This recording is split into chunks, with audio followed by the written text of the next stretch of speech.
there you are. What, are you recording already? All right, well, since you guys are here, let's check out this hatch.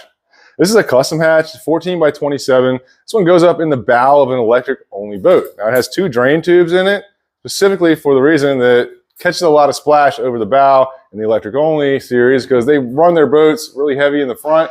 It helps them with speed. Now, this one has a removable pan in it. It's a flat-bottom boat, so it rolls back dramatically right in the front. And he had an area that he couldn't figure out what to do with it. So I built him this 3-inch removable pan in here. It has screws in each corner. Pull it out just like the electrical panels. Now, the difference in this one and the electrical panel, it's a little bit deeper and it's a little bit bigger. You can add a removable pan to any hatch. It's going to add about $150. If you just want to have a stationary pan that's welded, it adds about $100 to any of the traditional size hatches or custom ones. Now, obviously this one, anything over 12 inches, it's going to come with a stiffener in it, and he's got the key lock black compression handle on here. I pretty much discontinued all the handles except this style, the black and the stainless chrome ones.